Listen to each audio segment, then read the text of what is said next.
진짜 정치에 대해 다 알려준다. 박스트라다무스의 진정. 네, 폭포수처럼 쏟아지는 소식들 속에서 깊이 있는 분석을 해주시는 분이죠. 이미 모든 것을 알고 계신 바로 그분, 박스트라다무스. 정치 구단의 정치 분석은 계속됩니다. 민생당 박지원 의원 연결돼 있습니다. 안녕하세요. 네, 박지원입니다. 목포입니다. 네, 우선 선거 끝났는데 어떻게 지내십니까? 목포에서 그냥 시민들에게 인사드리고 그렇게 지냅니다. 낙선 소감 하나 여쭈겠습니다. 예. 잘못해서 떨어진 거죠. 떨어진 사람이 무슨 말이 있어요? 아유, 그렇게 또 겸손하게 말씀하시는데 사실은 그 네. 목포에서 터줏대감으로 오랫동안 활동하셨는데 이런 결과를 예상하셨습니까? 글쎄요, 원체 미래통합당이 잘못하고 특히 이 총선 후에 문재인 대통령을 탄핵하겠다 이런 얘기가 쏟아지니까 호남에서는 그래도 민주당과 문재인을 보호해야 된다 하는 강한 바람이 불어가지고 추풍낙엽이 됐습니다. 문재인 대통령과 여당을 좀 보호해서 좀 강하게 해줘야 된다. 이것 때문에 추풍낙엽이 됐다. 민생당이 그러면은 의외의 희생양이 된 거네요. 희생양이 아니라 네. 그렇게 정해졌겠죠.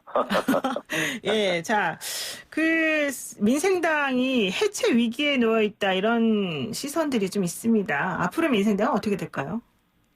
글쎄요, 저도 모르겠어요. 관심도 없고요. 관심이 없으세요, 이제?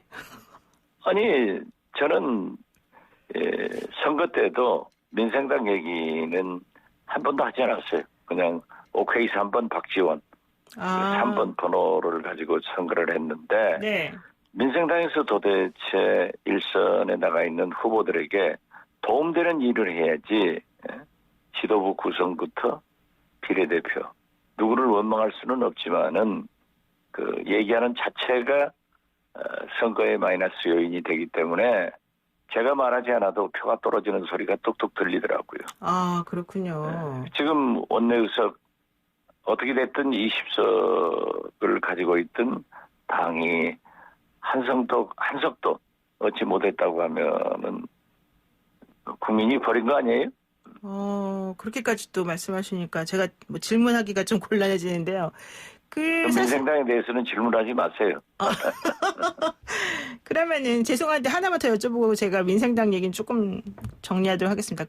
호남이 사실은 기반인 당인데 민생당이 호남 민심이 이렇게까지 가혹하게 된 이유가 물론 아까 조금 문재인 대통령 지키려고 하는 거였다고 말씀하셨긴 했지만 그거 말고 다른 건 없습니까? 네, 물론 민생당에서 잘못했고 지도부 구성이나 비례대표 후보들의 옥신각신 그리고 그 대안 세력으로서의 정책이나 단결력을 보이지 않으니까 버렸다고 생각하는데 네. 어떻게 됐든 패자는 말이 없어야 되고 당선인들이 국가를 위해서나 호남 발전을 위해서 잘 해주기 바랄 뿐입니다. 네. 정동영 의원이 어제 SNS에 쓴 글이 화제가 됐습니다. 자연인으로 돌아가겠다. 정계 은퇴라고 보는 입장들이 많았는데 또 당사자는 아니다 이렇게 얘기를 하시더라고요. 글쎄요. 어차피 정치라고 하는 것은 국회를 중심으로 이루어지는 거기 때문에 네. 선거에 패배하고 낙선 거사면은 자연인으로 돌아갈 수밖에 없는 것 아니에요? 네. 그런 의미지. 저도 정동영 의원이 그렇게 정치 1선은 떠났지만은 2선에서라도 활동할 것이다. 그렇게 봅니다. 네. 어쨌든 이제 거대 양당 구조가 사실은 21대 국회를 통해서 오히려 더 굳건해졌다. 이렇게 되면은 사실 민생당, 박지원 의원도 4+1 협의체에 열심히 이제 하셨었던 분의 한 사람으로서, 이거 내가 예상했던 것하고 좀 다르게 구조가 돌아가서 좀, 잘못했다. 이런 느낌이 좀 드십니까? 어떻게 되십니까? 결국 국민이 선택한 거니까, 네. 그 결과를 가지고, 거대 여당이 된, 민주당이 잘 해야겠죠. 그리고 미래통합당도 과거 황교안 대표 리더십처럼 뭐든지 그냥 대통령 발목 잡고 광화문 나가고 강경투쟁하고 반대하는 것보다는 협력할 것 협력하고 지적할 것 지적하고 대안 낼 것 대안 내서 야당의 모습을 갖춰야 된다라고 생각합니다. 특히 이해찬 대표께서 뭐 검찰총장 문제나 다른 문제 얘기하지 말자. 지금은 오직 코로나 극복에 전 국력을 다 쏟아야 된다라고 하는 것들이 국민들에게 굉장히 어필할 거예요. 네. 그러니까 지금 뭐 검찰총장 얘기 뭐 이런 게 중요한 게 아니라 코로나19를 극복하는 게 중요하니까 그쪽에 일단 국력을 쏟고 발목 잡지 않고 이렇게 좀 지나가야 된다 이런 얘기인데 근데 사실은 이제 그 21대 총선에만 한시적으로 적용된 게 바로 준연동형 비례대표제였잖아요. 그래서 결과론적으로는 다시 22대 국회에 가기 전까지 또 이 선거법을 개정해야 되는데요. 이 부분은 그럼 앞으로 어떻게 좀 정리가 돼야 될까요? 저도 어제 KBS 라디오 인터뷰를 통해서 네. 그 위성정당들이 원내교섭단체를 구성하는 것은 꼼수 정치이니까 그 이상 꼼수를 하지 마라. 네. 민주당은 깨끗하게 시민당과 합당하고 미래통합당 역시 비례한국당과 합당해서 나가는 것이 처음부터 약속 아닌가라고 했는데 우선 민주당에서 시민당을 합당을 생각하는 것은 아주 잘한 조치라고 생각하고요. 네네. 그 외에 무슨 개헌 문제도 제가 제안했습니다마는 개헌은 이미 안을 대통령께서 국회에 내놓았기 때문에 지금 이렇게 민주당이 또 진보계통이 약 190석 정도를 확보했다고 하면은 반드시 촛불혁명의 완수를 위해서 개헌과 개혁 입법을 해야 된다라고도 어제 얘기를 했습니다. 네. 그런데 이제 이해찬 대표께서 개헌도 얘기하지 말자 하는 것은 일리가 있지만은 그러나 그러한 것은 당 정책위 같은 곳에서 생각을 해 나갈 것이다. 저는 그렇게 보면서 어떻게 됐든 국민이 준 의석을 가지고 협치를 해서 좀 20대 국회를 본받지 않고 21대에는 일하는 국회로 나가기를 바랍니다. 네. 그러니까 이제 개헌까지도 지금 염두에 두시고 그런 작업을 할 수 있으니 여당이 일을 제대로 해라 이런 얘기신데 지금 그 더불어민주당도 이제 그 차기 지도부 선출을 두고 물밑 경쟁을 시작했다 이렇게 보는 입장들이 많습니다. 의원님 보시기에는 민주당의 원내대표 누가 가장 있어 보입니까? 글쎄요, 뭐 다 좋은 분들이 출마해 있기 때문에 네. 아직은 제가 뭐 누가 된다 이런 것을 말하기는 좀 빠른 것 같아요. 거듭 말씀드리지만 그렇지만 네.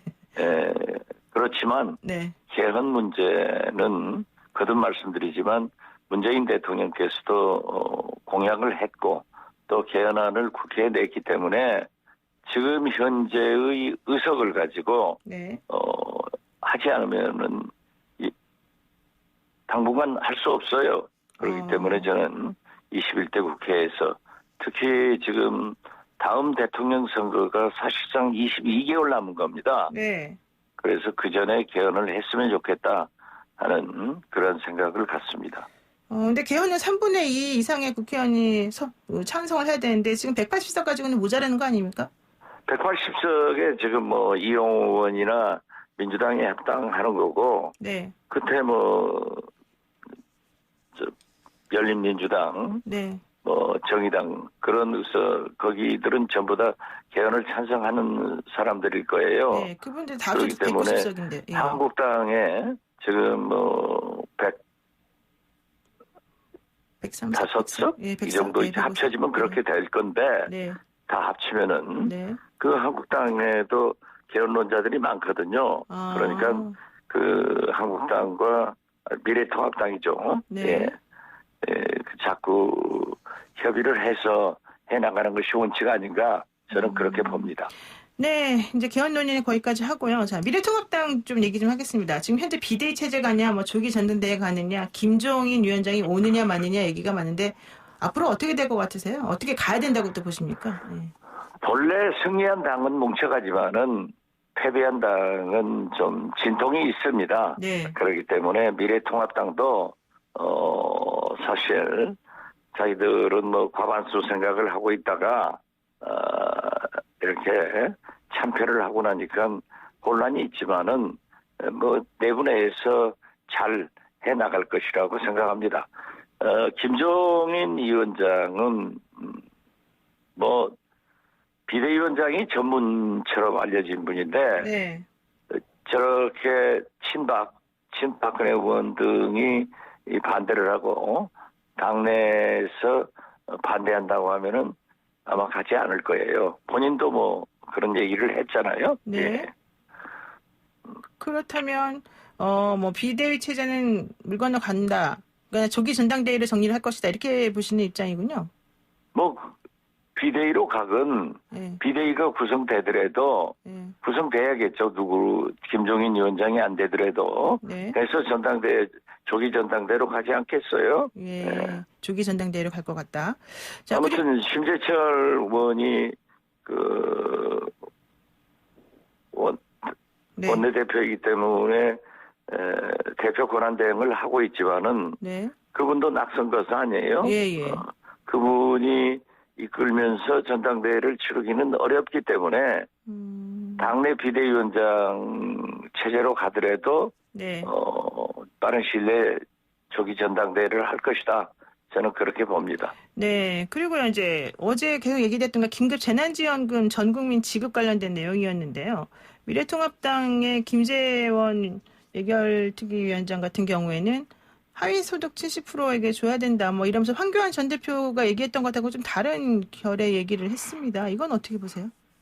그러니까 통합당이 패배한 거예요.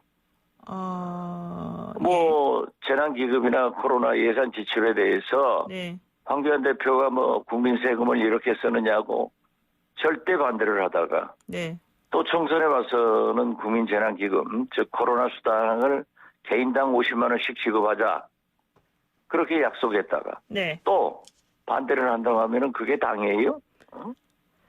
근데 그건 말도 안 되는 거죠. 예, 그래서 저는 예. 저도 강력하게 주장을 했고 정부에서도 그런 방향으로 가고 있습니다만은 저는 코로나 수당으로 개인당 100만 원, 네. 4인 가족 400만 원을 과감하게 지급해야 된다.